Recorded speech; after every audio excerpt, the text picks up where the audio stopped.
ये हमारी तरफ से भजन भैया 50 की। 50 की?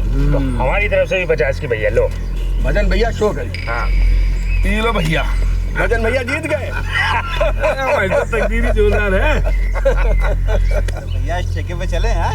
चल जहाँ बोलता है। अरे भजन भैया, वो देखो आपकी जाने मन आ रही है।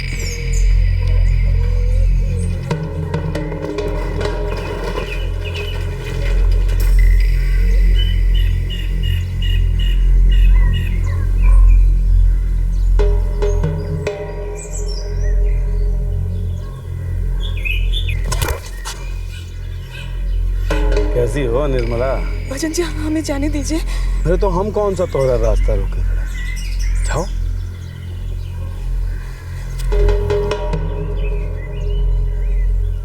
हम हाथ जोड़ते हैं, हमें परेशान मत करिए। अरे हम कहाँ तो है परेशान कर रहे हैं भाई, हम तो तुम्हारे चाहने वाले हैं। और गुरु इनको देखकर कौन बोलेगा कि 2 बच्चन की माँ है? 20 साल का लौंडा है, लौंडी की शादी हो चुकी है। निर्मला, तुम्हारे सामने तो जवान लड़कियां भी पानी भरे हैं, हम पर भी थोड़ी मेहरबानी कर दे। गरीब औरत है, हमें जाने दीजिए, घर जाने दीजिए हमें।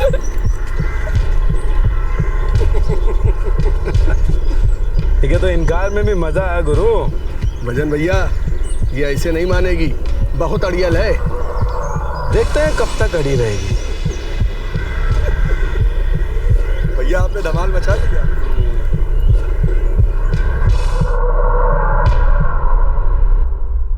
42 साल की विधवा निर्मला को गांव का एक गुंडा भजन सिंह परेशान करता रहता था। निर्मला निराश थी, गुस्सा थी, लेकिन ऐसे असामाजिक आदमी को रोकने का कोई रास्ता उसे नजर नहीं आ रहा था। अक्सर ऐसा होता है कि कानून से भागते हुए लोग और कानून के रखवाले भी एक चिंगारी में छिपी दस्तक को पहचान नहीं पाते, जो कभी भी आग की ज्वाला बन सकती है।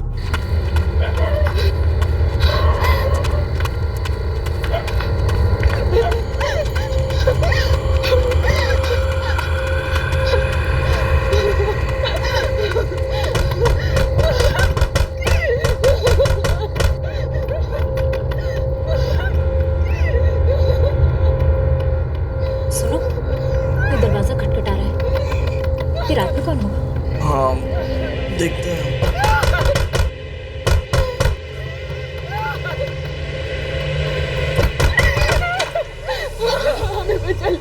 निर्मला जी क्या हुआ क्या आपको? निर्मला जी हुआ क्या है ये तो बताइए। क्या हुआ निर्मला जी? कुछ तो बोलो।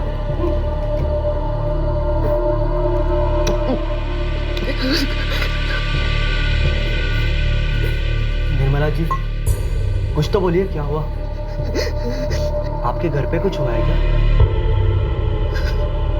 घबराइए, बताइए तो क्या हुआ? हाँ जी बोलो।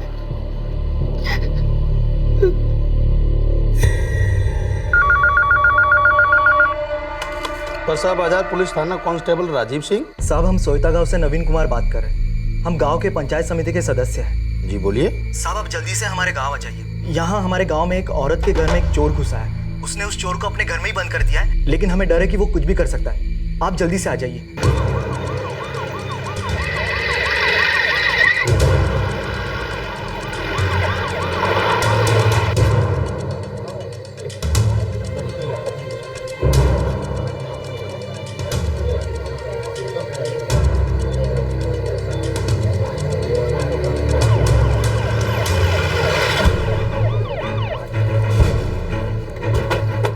कौन सा घर है? साहब हमने आपको फोन किया था, यही घर है। चोर अभी भी अंदर है? जी हाँ साहब, लगता तो यही है। जैसे ही नवीन ने खबर दी, हम सब लोग यहीं जमा हो गए। किसका घर है ये? निर्मला का साहब, विधवा है, बेचारी अकेली रहती है इसी घर में। काफी डरी हुई सी आई थी हमारे घर पर। अभी हमारे घर पर ही है, हमारे पत्नी के साथ। उसी ने चोर को अंदर बंद किया? जी। हट जाइए आप।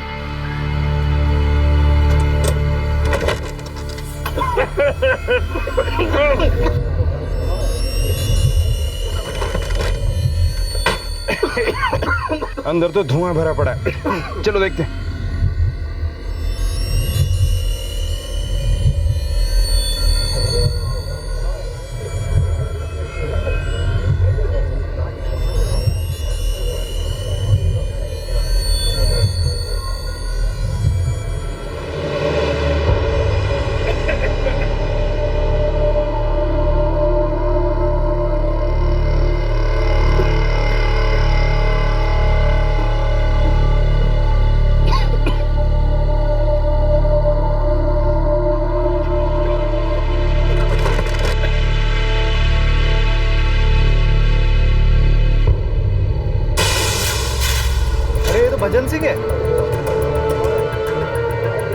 इसे मेडिकल कॉलेज भेजेंगे।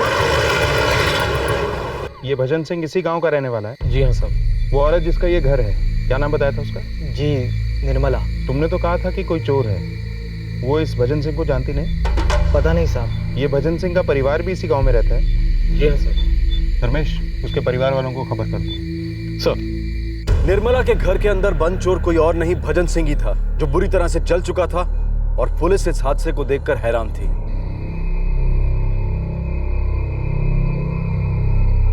क्या हुआ था निर्मला? भजन सिंह तुम्हारे घर में कैसे घुसा?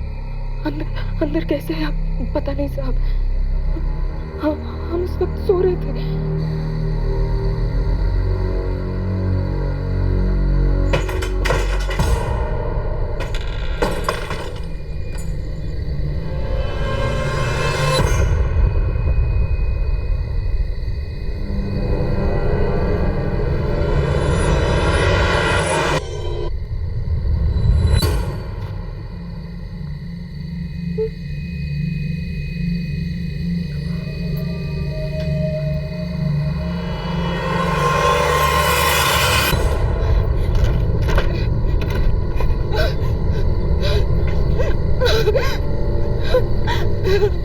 तुमने देखा नहीं कि वो भजन सिंह था? नहीं साहब, हमें नहीं पता था वो कौन है। हम बहुत डर गए थे और हमने घर बंद कर दिया और वहां से भाग निकले साहब।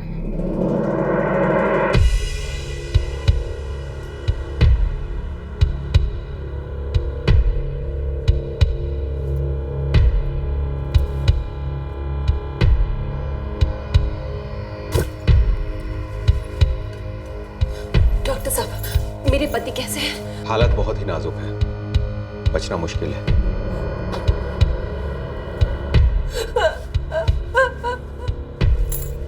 पेशेंट बहुत क्रिटिकल कंडीशन में, बहुत बुरी तरह से जल चुका है।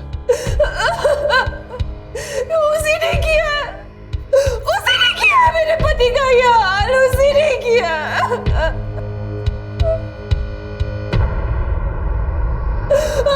झूठी है वो औरत। मेरे पति भला क्यों जाएंगे उसके घर में? है क्या उसके घर में लौटने के लिए? एक तो उनको बहलाया और ऊपर से उन पर तेजाब फेंक दिया। लेकिन आप इतने यकीन के साथ कैसे कह सकती हैं ये सब कुछ उसी औरत ने किया? मुझे सब पता, ये सब कुछ उसी का किया था ना। तुम कौन हो? हम रंजीत, भजन भैया के दोस्त। निर्मला भजन सिंह पर तेजाब क्यों फेंकेगी? हमें पता नहीं साहब। पर मुझे पता है, ये सब कुछ उसी ने किया, उसी औरत ने किया।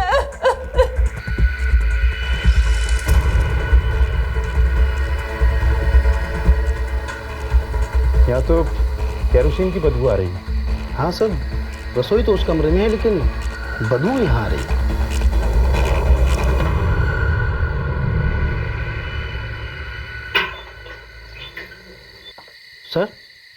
सर वहाँ जमीन पर जली हुई साड़ी के टुकड़े हैं, वही टुकड़े भजन सिंह की बॉडी पर भी मिले सर।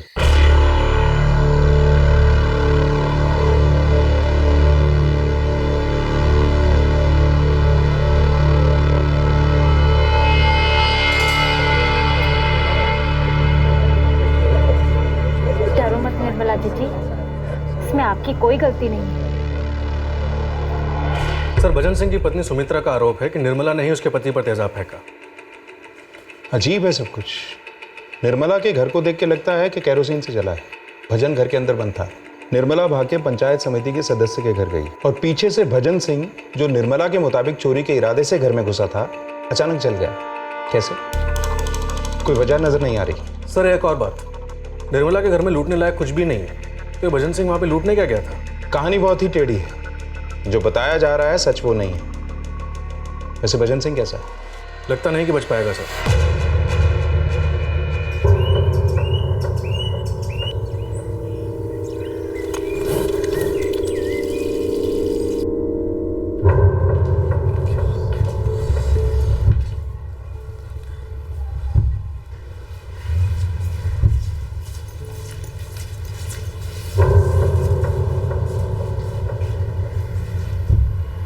तुम्हारा पति अगर निर्मला के घर लूटने नहीं गया, फिर वहां गया क्यों? पता नहीं साहब। वो तुम्हारे साथ ही रहता है या कहीं और? ये आप कैसी बात कर रहे हैं साहब? तुम्हारा पति घर से कब निकला, किस लिए निकला और क्या कह के निकला? वो तो कल रात को लौटे ही नहीं थे। कल सारा दिन वो बाहर थे, शाम को भी नहीं आए। उनके दोस्त रंजीत भैया ने बताया रात को आकर घर पे कि उनके साथ क्या हुआ। तुम लोग बताओ, क्यों गया था भजन सिंह निर्मला के घर? साहब, हम लोगों को नहीं पता है। शाम तक तो भजन भैया हम लोग के साथ ही थे, फिर वो चले गए। अब हम लोगों को बता कर नहीं गए साहब कि कहाँ जा रहे हैं। हाँ साहब, हमको लगा वो घर ही गए होंगे। धर्मेश, गांव वालों से इस भजन सिंह की कुंडली निकलवाओ, पता करो क्या चक्कर था इसका निर्मला के साथ। सर।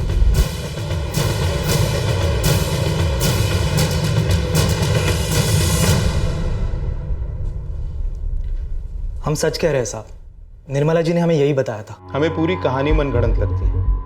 चोर आया और घर के अंदर जल गया, ऐसा कैसे हो सकता है? हमें कुछ नहीं पता साहब। भजन सिंह और निर्मला के बीच कोई चक्कर था क्या? नहीं पता साहब। जहां तक हम सबको पता है, निर्मला जी विधवा है, गरीब है, सीधी सादी एक भली औरत है साहब। और भजन सिंह? लफंगा था साहब, गुंडा कह सकते हैं। गांव की सभी औरतों पे उसकी हमेशा बुरी नजर रहती थी। ऐसा आदमी निर्मला के घर क्यों जाएगा?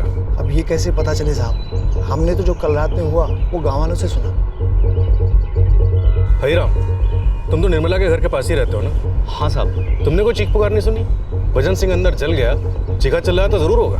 बात तो सही है साहब, मगर उस समय मैं बहुत गहरी नींद में सो रहा था और मुझे कुछ सुनाई नहीं दिया। बाद में नवीन और बाकी लोगों का शोर सुनाई दिया तो फिर मेरी आंख खुल गई। सिर्फ भजन सिंह ही नहीं साहब, उसका छोटा भाई लालू सिंह भी एक छटा हुआ गुंडा है। गुंडे हैं, बदमाश हैं। फिर भजन सिंह और लालू सिंह के खिलाफ थाने में कोई रिपोर्ट क्यों नहीं है? ना साहब, लालू सिंह के खिलाफ एक मामला दर्ज है थाने में। साहब, 1 साल पहले लालू सिंह जेल गया था। किस लिए?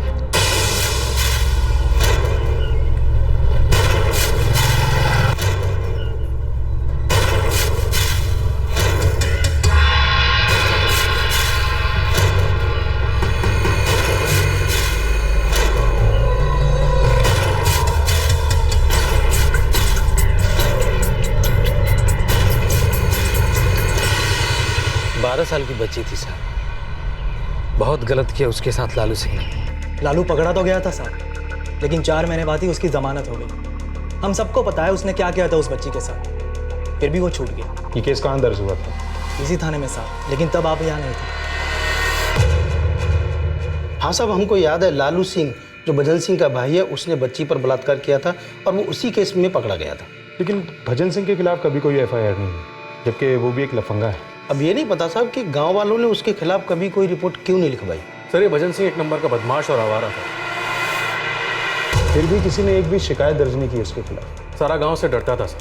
सभी का कहना है कि निर्मला एक सीधी सादी औरत है। 15 साल पहले उसका पति मर गया था, थोड़ी बहुत ज़मीन बची थी, उसे बेचकर उसने अपनी बेटी की शादी करवा दी और बेटा पंजाब में कहीं काम करता और ये अपनी रोजी खेतों में काम करके चलाती। भजन सिंह जैसा आदमी एक गरीब औरत के घर में चोरी करने क्यों जाएगा? मामला कुछ और ही है। हेलो जी जी जी, हम आ रहे हैं सर, अस्पताल से।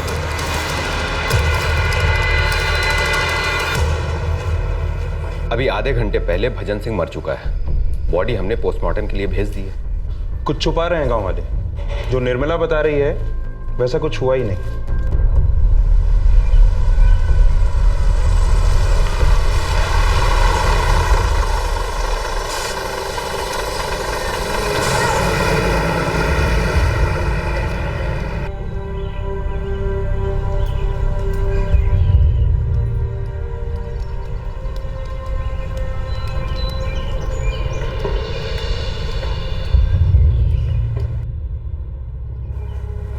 अम्मा, हमें माफ कर दो।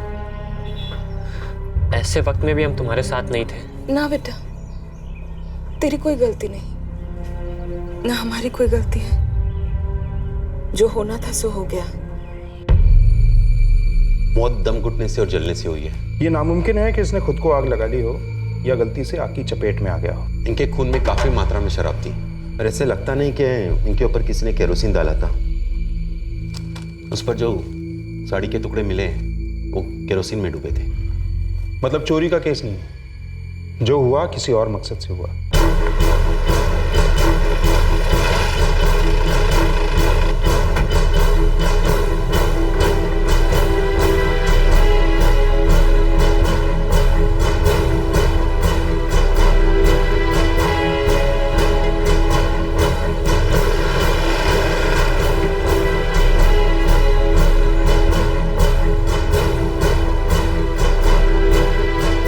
सरपंच जी, निर्मला को पुलिस ले गई है।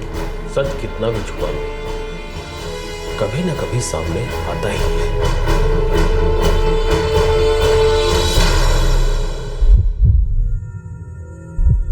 निर्मला, तुमने जो कहा वो सच नहीं है। भजन तुम्हारा घर लूटने नहीं आया था, लूटता भी क्या। और जब वो तुम्हारे घर आया तो बहुत नशे में था। सच क्या है अब तुम ही बता दो।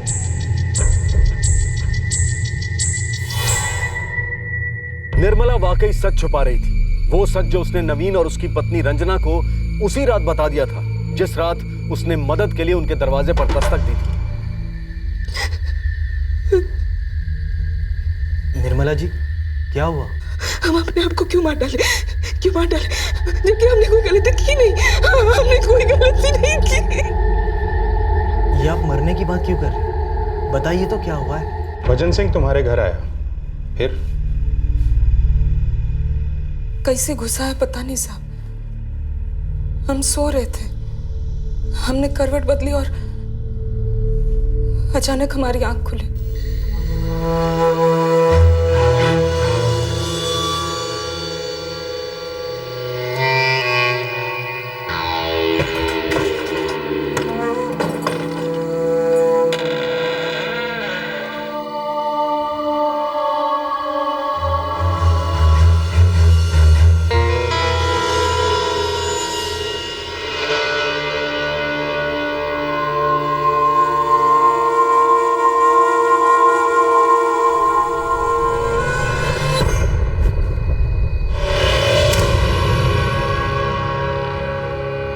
दिन रात हमारा जीना हराम करके रखा था उसने साहब। जहां भी जाऊं वो आ जाता था।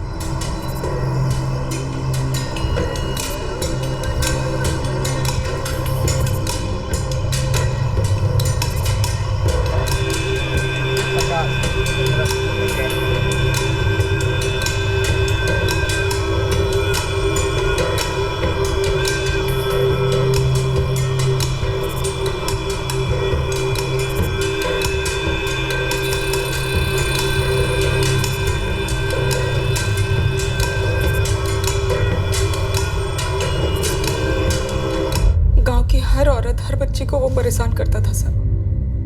हम थक गए थे, हम डर गए थे साहब। वो जानता था हम अकेले हैं, विधवा हैं, इसलिए हमारे पीछे पड़ा रहता था, गंदी गंदी बातें करता था साहब। तो तुम पुलिस के पास क्यों नहीं हो? गांव में किसी से कुछ कहा क्यों?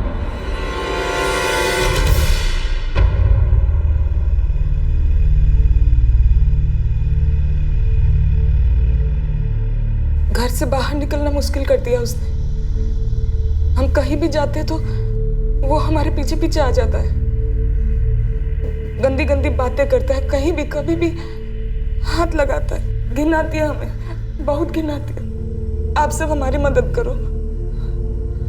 निर्मला, सब जानते हैं भजन किस तरह का आदमी है। अच्छा है उससे दूर ही रहो। मगर हम खुद से नहीं जाते उसके पास, वो आ जाता है हमारे पीछे। रोजी रोटी के लिए बाहर तो निकलना ही पड़ेगा ना, मगर हम जहां भी जाते हैं वो हमारे रास्ते में आ जाता है। देखो निर्मला, हमारे कहने करने से कोई फर्क नहीं पड़ेगा। तुम तो जानती हो ना कितना बदमाश आदमी है वो। उसके पूरे परिवार का गुंडे बदमाशों के साथ उठना बैठना। हम तो कहते हैं कि ऐसे आदमी को मुंह लगाना ही नहीं चाहिए, खुद को भुगतना पड़ता है। हम पुलिस के पास नहीं जा सकते क्या? जा सकते हैं, लेकिन उससे होगा क्या?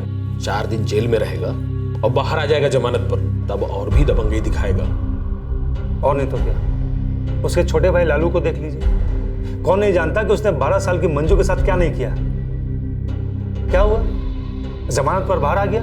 जो जुर्म करता है उसके लिए सब आसान है, जुर्म करना भी और जुर्म करने के बाद उससे कैसे बचना है उसके रास्ते। तो अब हम क्या करें सरपंच जी?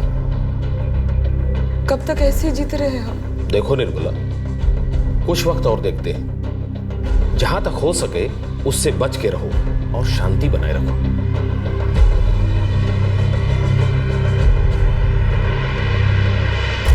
हमें समझ नहीं आ रहा था साहब, हम उस आदमी से पीछा कैसे छुड़ाएं? कोई हमारी मदद को तैयार नहीं था साहब, सब डरते थे उससे। निर्मला, उस रात क्या हुआ था?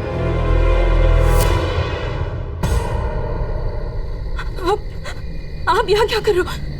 आप अंदर कैसे आए? बहुत इंतजार किए तोरा निर्मला, तू राजी नहीं हुई, इसलिए हम चले। लेकिन हम अंदर कैसे आए? क्यों, क्या करेगी जानकर? हम भजन सिंह हैं, भजन सिंह। कहीं भी आ सकते हैं, कहीं भी जा सकते हैं। आना तो बहुत पहले चाहिए था निर्मला, पर आ जाए। वो कहा है कि निर्मला, आज हमें थोड़ी बहुत याद आ रही है।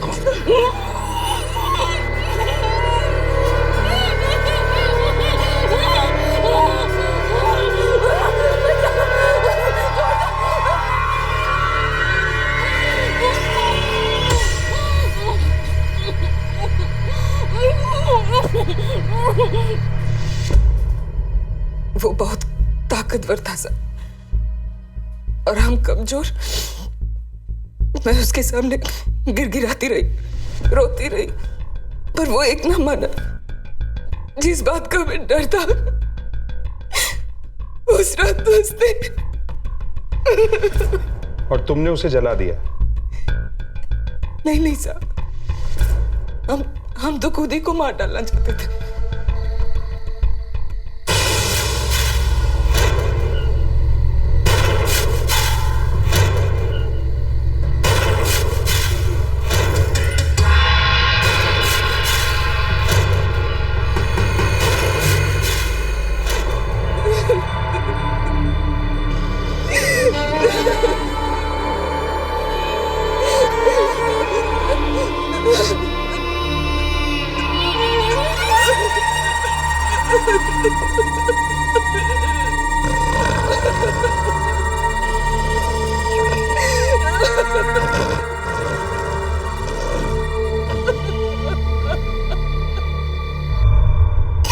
हमें बहुत घिन आ रहा था साहब, हमें समझ में नहीं आ रहा था करें तो क्या करें। हमने सोचा कि हम खुद को ही मार डालते।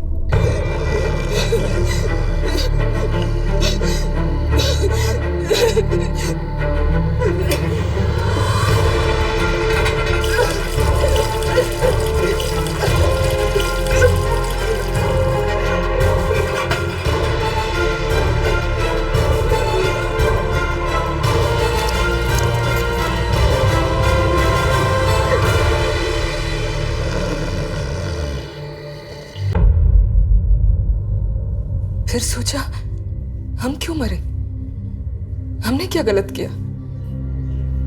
जो जुर्म उसने किया उसकी सजा हम क्यों भुगते? अगर हमने शर्मिंदगी से अपनी जान ले ली तो वो किसी और के साथ भी यही सब करेगा जो हमारे साथ किया। सब उससे डरते रहेंगे साहब, कोई उसका कुछ नहीं बिगाड़ पाएगा। उसके भाई ने भी 12 साल की एक लड़की के साथ यही सब किया साहब, और जमानत भी छूट गया। हमने तय किया हमारे साथ जो गलत हुआ उसकी कीमत वो चुकाएगा, हम नहीं, ताकि ये सब बंद हो सके साहब, जो सालों से होता रहा।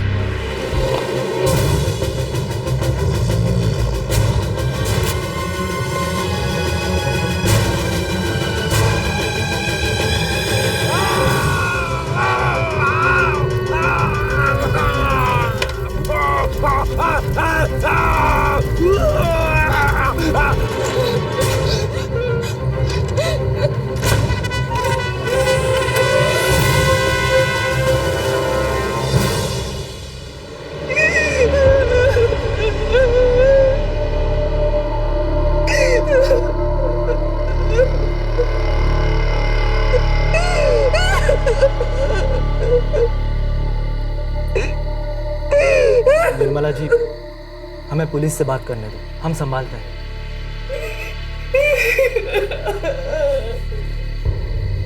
देखिए, आपने कुछ गलत नहीं किया, आप डरिए मत। उसने जो किया वो गलत था, और जो हमने किया वो भी गलत था, यही कहोगे ना आप? हमें पता था साहब, नवीन भैया ने हमें बचाने की इतनी कोशिश की, चोरी की झूठी कहानी बनाई, पर हमें पता था साहब कुछ छुपा हुआ नहीं रहेगा, सब सामने आ जाएगा। हम सिर्फ इतना कहना चाहते हैं साहब, अच्छा होता इस आदमी का पहले से ही कोई कुछ करता तो बात यहां तक नहीं आती। हमें नहीं लगता कि निर्मला जी ने जो किया वो गलत था। उन्होंने तो एक बदमाश को मारा है। आप सभी ने अगर उसकी मदद की होती, उसकी बात सुनी होती, पुलिस के पास उसकी रिपोर्ट लिखवाई होती, तो शायद जो हुआ वो नहीं होता। हाँ साहब, गलती हमारी भी, लेकिन क्या करें साहब, ये वक्त ही कुछ ऐसा है कि डर और बुराई में जितना विश्वास है, भलाई में विश्वास नहीं रहा। हमें भरोसा ही नहीं था कि ऐसे आदमी को कभी सजा मिलेगी या इसकी गुंडागर्दी कभी रुकेगी। माफ करना साहब, लेकिन जमाना ही कुछ ऐसा है।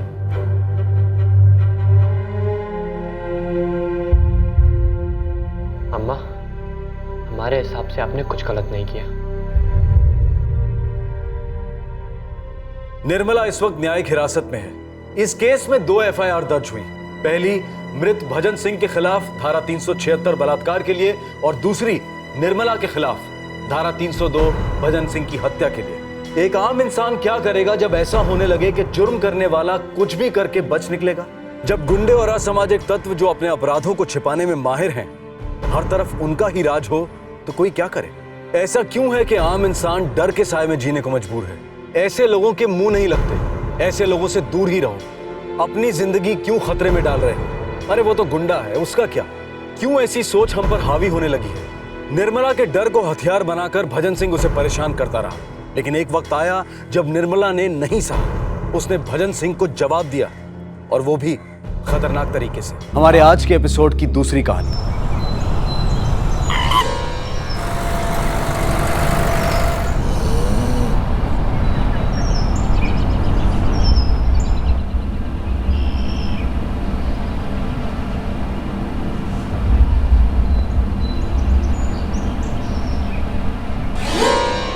झूठ बोल रहा है ये विजय। मैं झूठ बोलूं तो पूरे गांव से पूछ लो, नटवर से पूछ लो। नटवर, तुम बताओ क्या हुआ था? किशन काका, विजय सच बोल रहा है। मैं वही था जब अरविंद के घर से कोमल भागती हुई बाहर आई। मैं कह रहा हूं ना, ये सब लोग मिले हुए हैं, मेरी तरक्की से जलते हैं, मुझे बर्बाद करना चाहते हैं, साजिश कर रहे हैं मेरे खिलाफ। अच्छा ठीक है, अगर हम इसके खिलाफ साजिश कर रहे हैं किशन काका, तो इसकी लुगाई से पूछ लो, वो अभी तो घर पे ही थी। और अगर कोई गड़बड़ न थी तो उसने मरने देखते दरवाजा क्यों बंद कर दियो?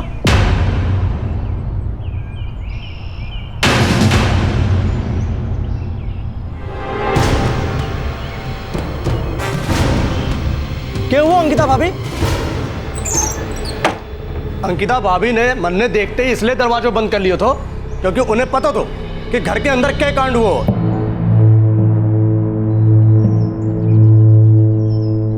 अंकिता, बोलो क्या हुआ था? तुम्हारे पति पर ये जो विजय और उसका परिवार इल्जाम लगा रहा है, क्या वो सच है?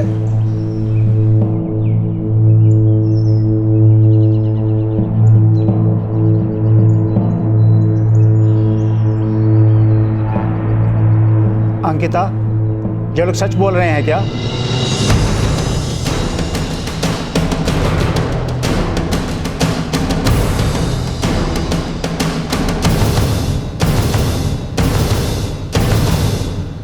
पंचायत जो गांव के मामलों को सुनती है और फैसला करती है। उस दिन पंचायत ने उसी गांव के अरविंद रामपुरिया के खिलाफ लगाए इल्जाम को सुना। ये इल्जाम विजय केसरवानी और उसकी पत्नी करुणा ने लगाए थे। मामला था विजय और करुणा की 8 साल की बेटी का। लेकिन अपराध क्या हुआ था? बर्तन वाली, पुराने कपड़े दे के नए बर्तन ले लो। बर्तन वाली, पुराने कपड़े दे के नए बर्तन ले लो। ए कोमल, इधर आइए माँ। कहाँ गंदे पानी में खेल रही है? चल। बर्तन वाली, पुराने कपड़े दे के नए बर्तन ले लो। निकाल लिया? थोड़ा कम लगाओ ना सेठ जी। अरे मुझे जितने में आता है उतने में तुझे देता हूँ। ये दाम पे तो कुछ नहीं बचेगा सेठ जी। एक बर्तन पे ज़्यादा से ज़्यादा 5-7 रुपए बस। अरे तुझे जो बेचता हूँ ना उसमें मुझे 10 मिलता है, तो क्या 50 बनाना चाहता है? गाड़ी महंगाई है सेठ जी, घर संभालना मुश्किल हो जावे। ठीक है 50 पैसे कम लगा दूंगा, बस खुश।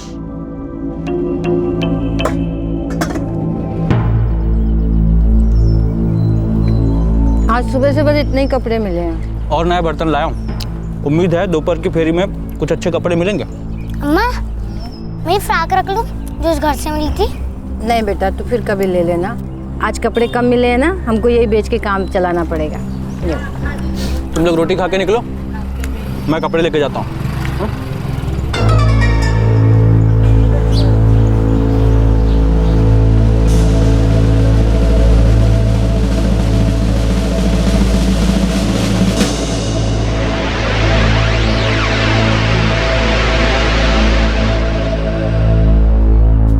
अरविंद भाई,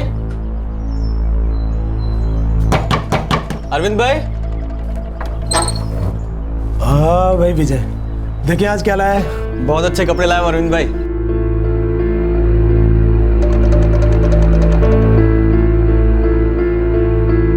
अच्छे है ना? सब पुराने फैशन के हैं, इनका ज्यादा कहाँ मिलता है। 1 2 3 4 5 6 7 8 ये ले।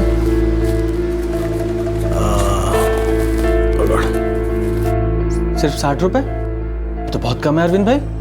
मुझे भी 80 से ज्यादा कहाँ मिलेगा इनका, और फिर शहर आने जाने का भाड़ा और भी बहुत सारे खर्चे करने पड़ते हैं। मैं तो 5 रुपए ज्यादा ही दे रहा हूँ।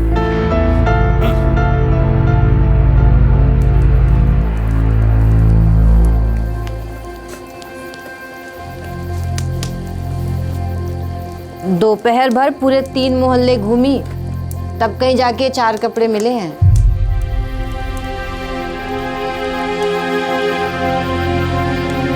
अच्छी लगी थारे को? हाँ बापू। ए कोमल, रख दे उसे, कल कुछ अच्छा मिलेगा तो रख लेना।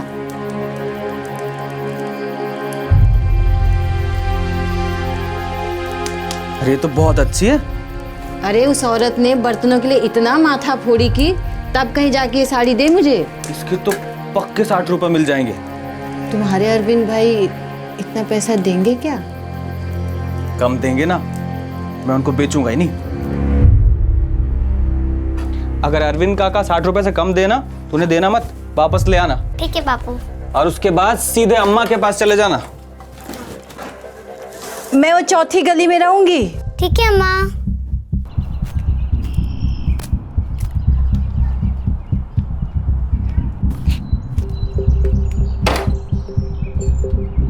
कन्हैया, स्कूल खत्म होते ही सीधे घर आना, इधर उधर भटकते मत फिरना।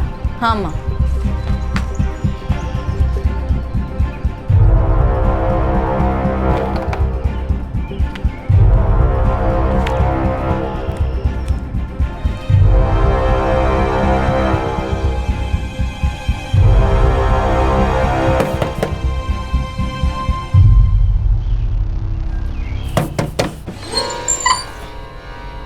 अरविंद काका, बापू ने साड़ी भेजी है बेचने के लिए। कितना दाम दोगे इसका? कितना चाहिए? बापू ने तो बोला है कम से कम 60 रुपये। बस 60 रुपए? मैं 60 रुपए के साथ साथ एक पतीला भी दूंगा। आजा अंदर।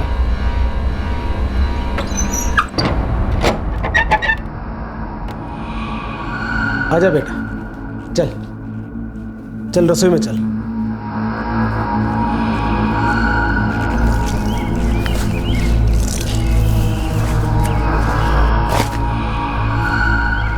आजा बेटा।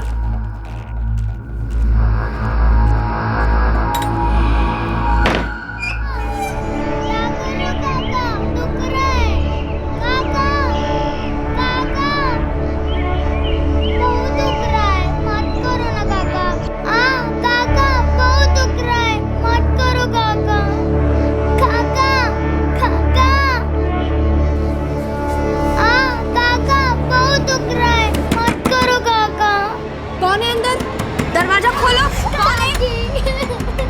दरवाजा खोलो, जल्दी खोलो। क्या कर कौन है आपके?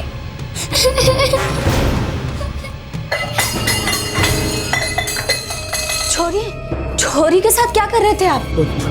कुछ नहीं कर रहा था।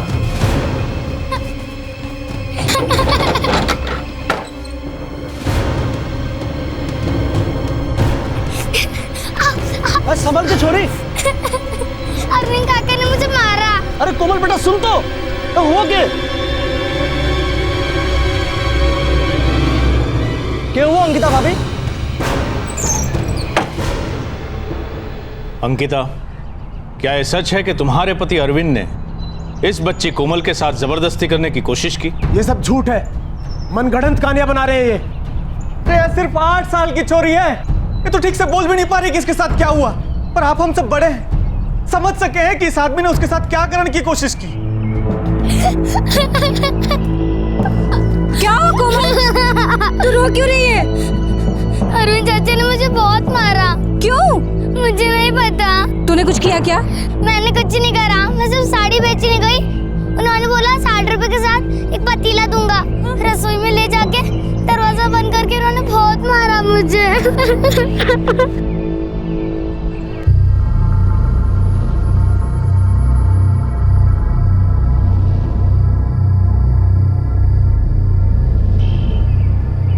मन ने देखो तो अंकिता भाभी तो घर ही पे थी।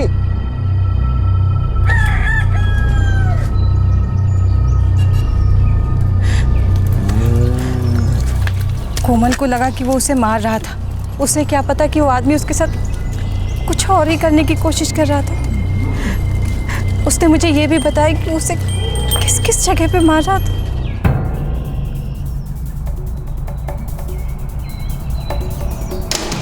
ये क्या बकवास कर रहे हो तुम सब लोग? मैंने कुछ नहीं किया। झूठ मत बोल अरविंद। अरे बच्ची है वो, उसके साथ ऐसे कैसे कर सकते हो? उसने कुछ भी कहा और तू मान गया? झूठ वो बोल रही है, मैं नहीं। अरे मन ने अपनी आंखों से देखो, छोरी घबराई बाहर भागती गई और अंकिता भाभी ना मन ने देखते दरवाजा बंद कर दियो। तो अंकिता भाभी आप ही बता दो आखिर हुआ क्या? तो ये क्या बोलेगी? यही बोलेगी ना कि कुछ नहीं हुआ।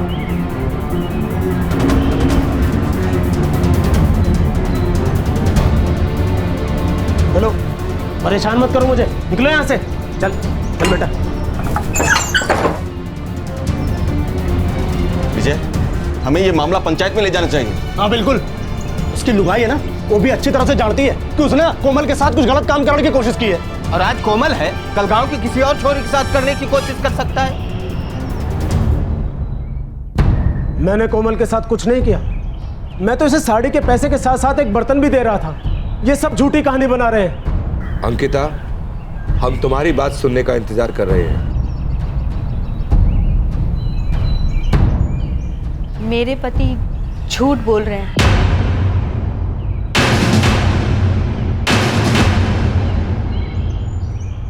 ये छोरी के साथ गलत काम करने की कोशिश कर रहे थे।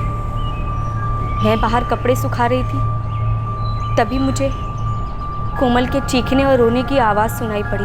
मैं अंदर गई तो देखा इन्होंने रसोई का दरवाज़ा अंदर से बंद करके रखा है। अगर मैं समय रहते नहीं पहुंचती तो ये छोरी के साथ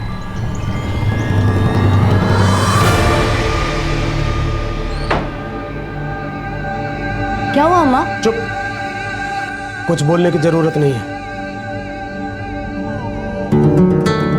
क्या हुआ अम्मा? बाबू तुम्हें क्या नहीं बोलने के लिए कह रहे थे? अरविंद रामपुरिया, कितनी शर्म की बात है ये। तुम खुद एक 11 साल के बच्चे के बाप हो, फिर भी तुमने एक 8 साल की बच्ची की मासूमियत का फायदा उठाया। ये कोई छोटा मोटा मामला नहीं है जिसे साधारण गलती मान के माफ कर दिया जाए। आप इसे जो सजा देना चाहो दो, पर हमारी इस छोरी के बारे में भी सोचो कुछ। पूरा गांव जानता है इसके साथ क्या हुआ और ये बात फैलेगी, रुकने वाली कौन? कल को कौन इसके साथ ब्याह करेगा?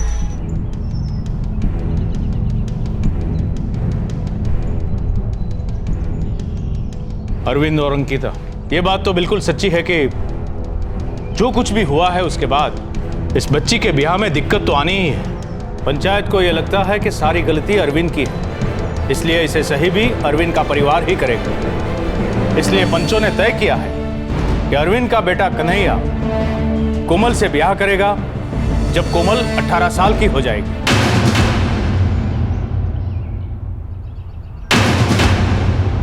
ये तो गलत है।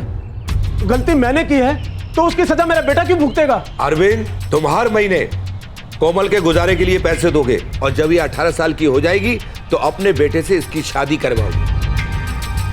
विजय, तुम्हें पंचों का फैसला मंजूर है?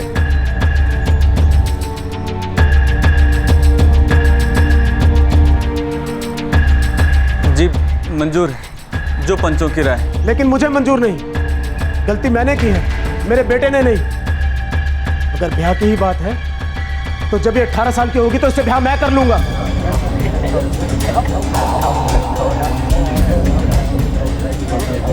अबे तू पागल हो गया क्या? अरे अभी खुद तू 42 का है, 10 साल बाद 52 का हो जाएगा। हमारी बेटी से 3 गुना ज्यादा उम्र का। लेकिन जो भी हो, मेरा बेटा तेरी बेटी से ब्याह नहीं करेगा, समझा? अरविंद, पंचायत का फैसला हो चुका है, तुम्हें सोचने के लिए 5 दिन देते हैं, उसके बाद बात होगी। पंचायत पूरे गांव को यह फरमान सुनाती है, जब तक अरविंद रामपुरिया पंचायत का फैसला मानने को राजी नहीं हो जाता तब तक इस गांव से उसका हुक्का पानी बंद कर दिया जाए। अंकिता, तूने हिम्मत की, सच बोला, इसलिए पंचायत तुम्हें अपना सामान लेकर अपने मायके जाने का हुक्म देती। और जब तक अरविंद रामपुरिया पंचों का फैसला मानने को राजी नहीं हो जाता तब तक तुम अपने मायके में ही रहोगी। अब इस मामले पे 5 दिन के बाद बैठक होगी।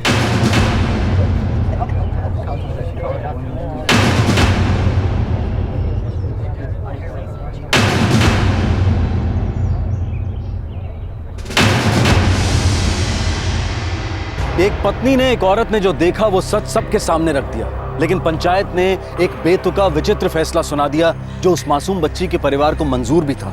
जिस परिवार ने उस आदमी की घिनौनी हरकत को झेला था, उन्हें लगा उनको इंसाफ मिल गया, क्योंकि उन्हें अपनी बच्ची की अभी की मानसिक तकलीफ से ज्यादा उसके भविष्य की फिक्र थी, उसकी शादी की चिंता थी।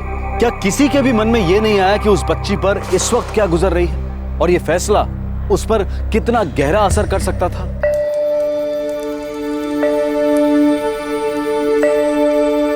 जा बेटा, बाहर जाके खेल। अम्मा, कृष्ण चाचा क्या कह रहे थे? क्या मुश्किल हो जाएगी मुझे? कुछ नहीं बेटा, जो हुआ उसे तू भूल जा, उसके बारे में तू मत सोच। जब तू बड़ी हो जाएगी ना, सब ठीक हो जाएगा। क्या मेरी शादी कन्हैया से होगी? हाँ बेटा।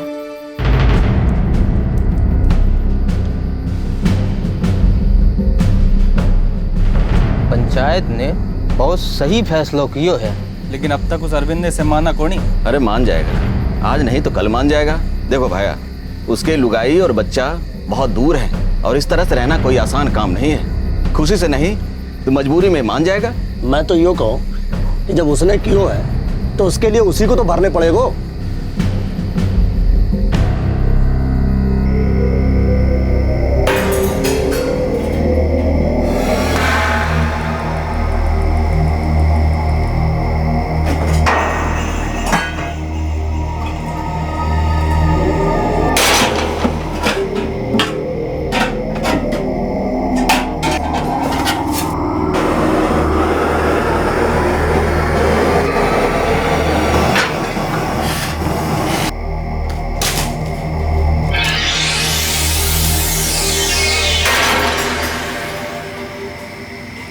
हम कब तक नानी के घर पे रहेंगे अम्मा?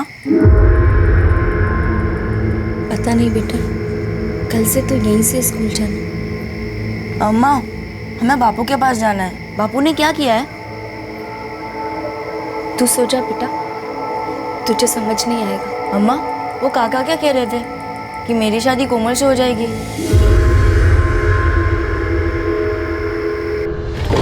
पुराने कपड़े दे के नए बर्तन ले लो, बर्तन वाली।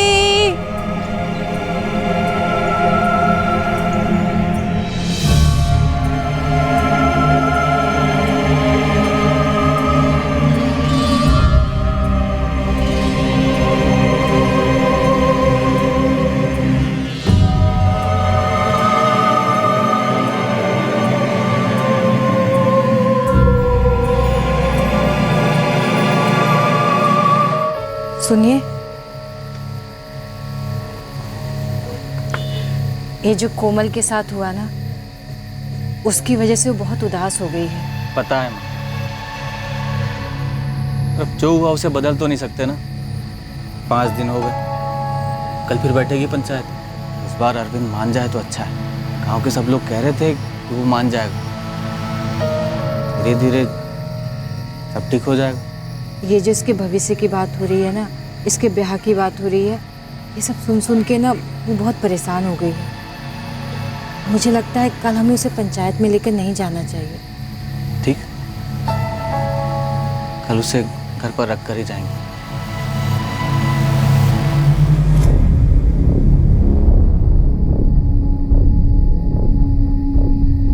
जब तक अरविंद रामपुरिया पंचायत का फैसला मानने को राजी नहीं हो जाता, तब तक इस गांव से उसका हुक्का पानी बंद कर दिया जाए। तब तक तुम अपने मायके में ही रहोगी। इसलिए पंचों ने तय किया है कि अरविंद का बेटा कन्हैया कोमल से ब्याह करेगा।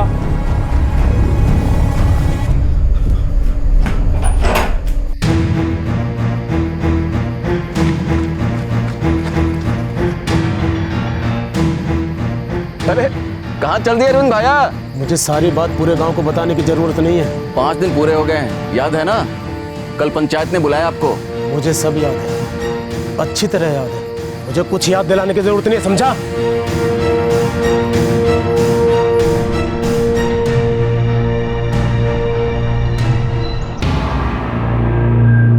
बेटा, मैं और बापू पंचायत जा रहे हैं, तू घर में ही रहना, ठीक है?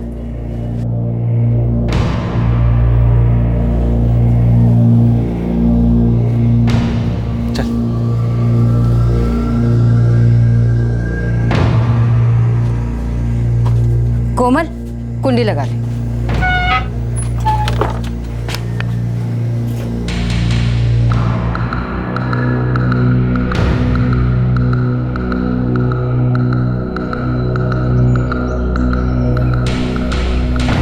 अंकिता, अरविंद कहाँ है?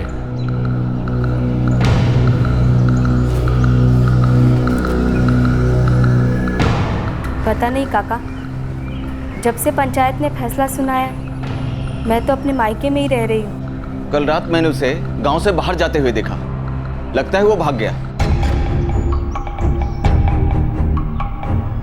पंचायत ने उसे 5 दिन सोचने का मौका दिया। अब हम 10 मिनट और इंतजार करेंगे। अगर वो अब भी नहीं आता है तो जो हम फैसला सुनाएंगे वही उसे मानना पड़ेगा।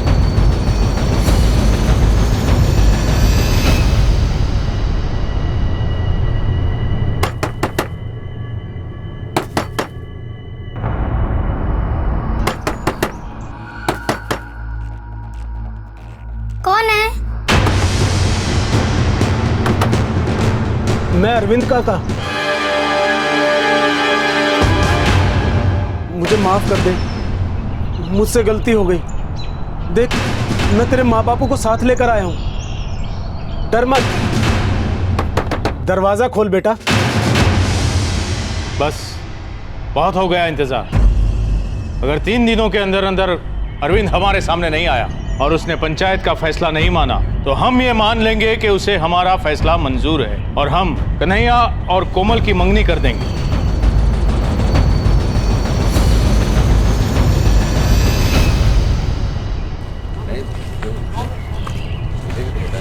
आया काहे नहीं? कोमल, कोमल बेटा दरवाजा खोल, दरवाजा खोल बेटा।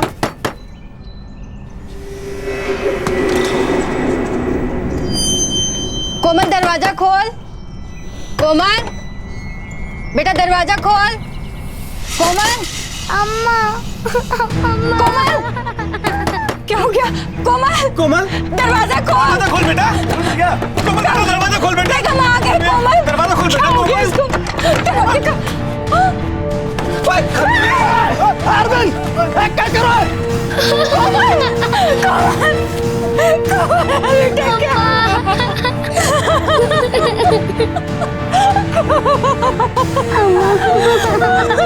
इस आदमी ने तो हद कर दी। कभी मैं सोच भी नहीं सकता था कि ये आदमी ऐसा भी कर सकता है।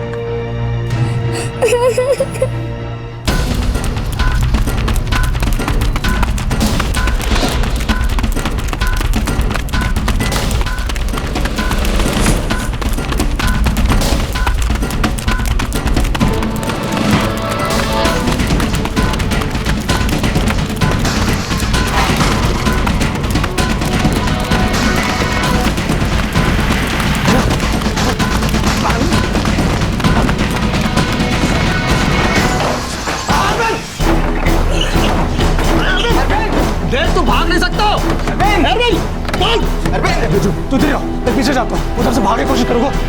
अरविंद अरविंद एक किवाड़ खोल, अरे खोल ना अरविंद, मैं कहता हूँ खोल दो, छिपने से जाओ, मुझे तुम लोगों की कोई बात नहीं माननी।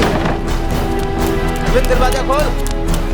बिरजू, अरे सूरज, अरविंद घर के अंदर है, दरवाजा नहीं खोल रहा। इसका दिमाग खराब हो गया है, इसने फिर से कोमल के साथ गंदी हरकत की है। अब लगता है मामला गांव और गांव के पंचायत के बाहर का हो गया है। तो अब क्या करेंगे? मैं एनजीओ वाली मैडम के पास जाता हूँ। वो क्या करेगी? पता नहीं, कुछ मदद करेगी जरूर। ठीक है, तुम जाओ, मैं और नटवर अरविंद को आज यहाँ से भागने नहीं देंगे। अरविंद दरवाजा खोल, अरविंद दरवाजा खोल।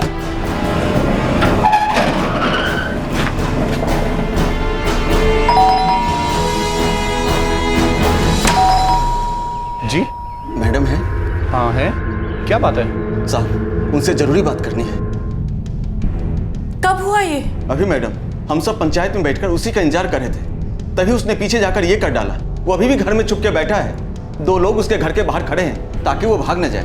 ठीक है, मैं अभी पुलिस को फोन करती हूँ। आप लोगों को इस मामले को पंचायत की बजाय पुलिस के पास लेके जाना चाहिए था, और ऊपर से आप पंचायत के इतने तकियानुसी फैसले को कैसे मान सकते हैं? साहब, हमें नहीं लगा था कि फिर से ऐसा करेगा। अरविंद दरवाजा खोल, दरवाजा खोल अरविंद।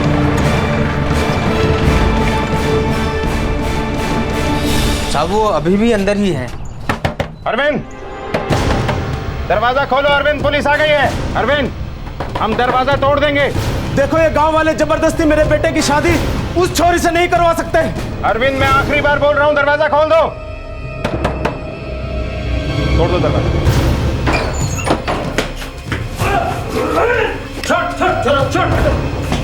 रुको, चलो इसे।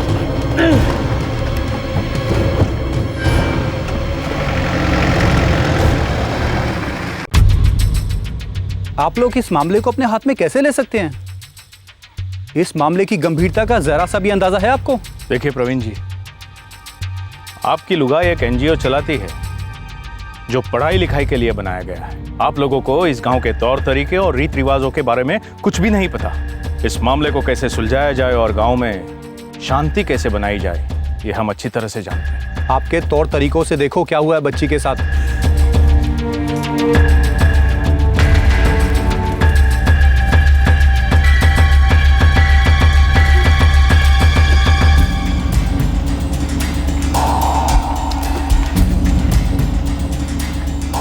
आप लोग इनको लेकर कहाँ जा रहे हो? पहले अस्पताल और फिर पुलिस थाने। ये कानून की बात है, आपके सामाजिक रिवाजों की बातें नहीं है। आप लोगों को तो जरा भी परवाह नहीं है कि बच्ची किस तकलीफ में है।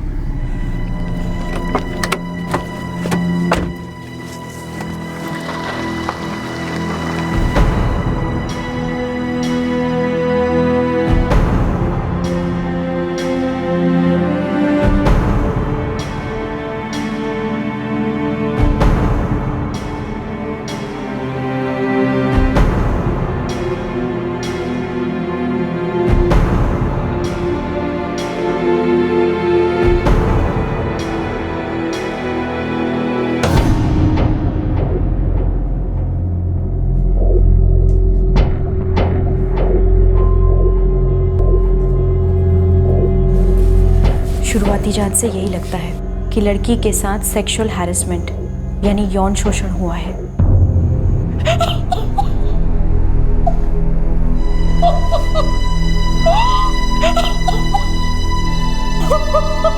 करना संभालो अपने।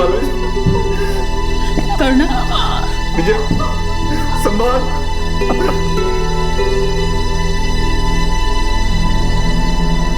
नहीं साहब, ये मामला अब और आगे नहीं बढ़ाना चाहते। मैडम जी बहुत हो गया, बस। क्या आगे नहीं बढ़ाना चाहते? देखिए, उस आदमी को सजा मिलनी ही चाहिए। पंचायत के फैसले से हम खुश हैं साहब। 18 के हो जाने के बाद कोमल का ब्याह कन्हैया के साथ हो जाएगा। बाद में धीरे धीरे वो भी सब भूल जाएगी। विजय, शादी की बात से बच्ची की तकलीफें कम नहीं होने वाली। हम सबको उसका ख्याल रखने की जरूरत है, और उस आदमी ने उसके साथ जो ये नीचता की है उसे उसके लिए सजा दिलवाना जरूरी है। और किसी भी पंचायत को ऐसे मामलों में फैसला सुनाने का कोई हक नहीं है। वैसे भी एफआईआर हो चुकी है, अब आप लोग कोई शिकायत करें या ना करें, मामला तो आगे बढ़ेगा ही। पर साहब, इस सब में पिसेगी तो हमारी बेटी कोमल है ना। देखिए साहब, बात आगे बढ़ाने में बदनामी हमारी है। आज बात गांव तक है, कल को और फैलेगी। साहब, हमारी मुश्किल बढ़ जाएगी साहब। अरविंद को सजा मिले न मिले, भुगतनी तो हमें ही पड़ेगी। ऐसे में पंचायत का फैसला क्या गलत है? करुणा, विजय, हम कोमल का ख्याल रखेंगे और अभी सिर्फ और सिर्फ उसका ख्याल रखने की ही जरूरत है, ताकि उसके साथ जो ये हादसा हुआ है उसका असर उसके दिमाग में कम से कम पड़े। और तुम लोग तो अभी से उसके भविष्य की चिंता कर रहे हो। उसको उसका बचपन तो जी लेने दो, वो अपना भविष्य खुद ब खुद बना लेगी। इस समय अगर जरूरत है तो उस आदमी को सजा दिलाने की, क्योंकि अगर उस आदमी को सजा नहीं हुई ना तो आज तुम्हारी बेटी है, कल को किसी और की बेटी हो सकती है। सजा देने का काम देश की न्याय व्यवस्था का है, ना कि किसी पंचायत का। और पंचायत के ऐसे अजीब फैसले से किसी का भला नहीं होने वाला है। मैंने जो किया सो किया, लेकिन पंचायत को यह हक किसने दिया कि मेरे किए की सजा मेरे बेटे को दे? मेरा बेटा क्यों उस छोरी से ब्याह करेगा? दिमाग मेरा खराब हुआ था, गलती मेरी थी, तो सजा भी मुझे ही मिलनी चाहिए। और उससे मुझे कोई परेशानी भी नहीं थी। मैंने तो कहा था कि मैं उसका ख्याल रख लूंगा, जब वो 18 की होगी तो मैं उससे ब्याह कर लूंगा। लेकिन इन लोगों ने मेरा हुक्का पानी बंद कर दिया, और तो और मेरे बीवी बच्चे को मुझसे अलग कर दिया, मेरी जिंदगी नर्क बना दी। उन्हें सबक तो सिखाना था ना। बच्ची है वो, उसका क्या कसूर था? उसे सजा देके किसी को क्या सबक सिखाना चाहता था तू? तेरा बेटा उस बच्ची से थोड़ा ही बड़ा है। जब उसे पता चलेगा कि उसके बाप ने क्या किया है, क्या गुजरेगी उसके दिल पे, कुछ अंदाजा है तुझे?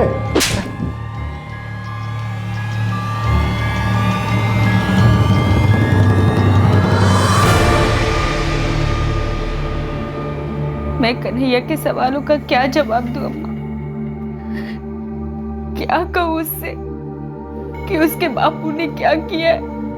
मैं आगे जाके उस आदमी के साथ कैसे रहूंगी अम्मा?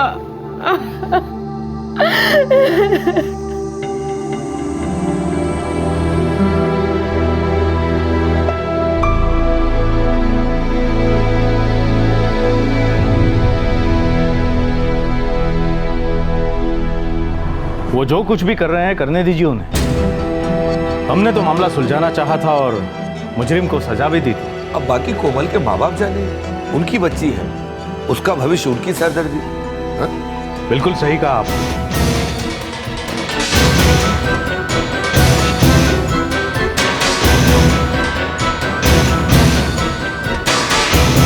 बर्तन ले लो, पुराने कपड़े दे के बर्तन ले लो। ए बाबूजी, बर्तन ले लो।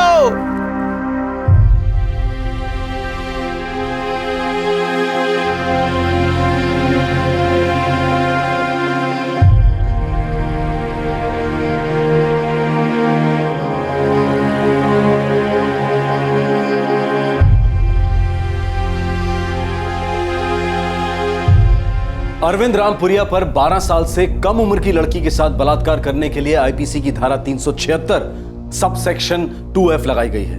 बंधक बनाने के लिए आईपीसी की धारा 341 और नाबालिग का अपहरण करने के लिए धारा 363 लगाई गई है। अरविंद रामपुरिया अभी न्यायिक हिरासत में है और पुलिस जल्द ही चार्जशीट फाइल करने वाली है। कोमल के शारीरिक घाव तो भर चुके हैं, लेकिन मानसिक तौर पर पूरी तरह से ठीक होना अभी बाकी है। हालांकि पुलिस ने समझदारी दिखाते हुए मामले को अपने हाथ में लिया, लेकिन हमारे देश के कानून के मुताबिक कोमल को अभी तक ना तो कोई मुआवजा मिला है और ना ही उसके रिहेबिलिटेशन और काउंसलिंग का कोई इंतजाम किया गया है, जो कि कोमल का हक है। विजय और करुणा अभी तक अपनी बेटी कोमल के भविष्य और शादी को लेकर चिंता में है। वो अभी भी चाहते हैं कि कोमल और कन्हैया की शादी हो जाए, क्योंकि उन्हें डर है कि जो हुआ उसे पूरा गांव और सभी लोग कभी नहीं भूल पाएंगे। ये पंचायतें, ये खाप और बाकी कुछ संस्थाएं अक्सर ऐसे बेहुदा ऊट पटांग फरमान सुनाती हैं जो इस तरह के डर की चिंगारी को और हवा देते हैं। ये सोचना भी एक बीमार मानसिकता की पहचान है कि पीड़िता की शादी उसके साथ अन्याय करने वाले के बेटे के साथ ही कर दी जाए। बहुत से जाने माने लोग, बहुत से राजनेता इस तरह के बढ़ते यौन अपराधों का कारण अक्सर वेस्टर्नाइजेशन को बताते हैं। एक धारणा है कि शहरी इलाकों में पाश्चात्य जीवन शैली का कुछ ज्यादा ही प्रभाव है और महिलाओं के खिलाफ बढ़ते अपराधों की यही मुख्य वजह है। शहरी इलाकों में इस तरह के यौन अपराधों के मामले ज्यादा रिपोर्ट किए जाते हैं, जबकि देहाती इलाकों में पुरुष प्रधान समाज और दमन के कारण अक्सर ऐसे मामले दिन की रोशनी भी नहीं देख पाते। इस एनालिसिस के बावजूद आंकड़ों के अनुसार देहाती इलाकों में सेक्सुअल क्राइम रेट शहरी इलाकों के मुकाबले कहीं ज्यादा है। एक रिसर्च के मुताबिक पिछले 25 सालों में बलात्कार के जो मामले सजा तक पहुंचे हैं, उनमें से 75% मामले भारत के देहाती क्षेत्रों के हैं। अब क्या ये वेस्टर्नाइजेशन के कारण है या इस तरह के शोषण और दमन की वजह से जो हमारे समाज की जड़ों में घुन की तरह लगा है? आपसे फिर मुलाकात होगी क्राइम पेट्रोल दस्तक में एक और नए केस के साथ। तब तक अपना ख्याल रखें, सुरक्षित रहें और याद रखें, बात शहर और देहात की नहीं, बात आदमी की औरत के प्रति सोच की है। जय हिंद। क्राइम पेट्रोल के और भी दिलचस्प कहानी देखने के लिए हमारे चैनल को सब्सक्राइब करें और बेल आइकॉन दबाना न भूलें।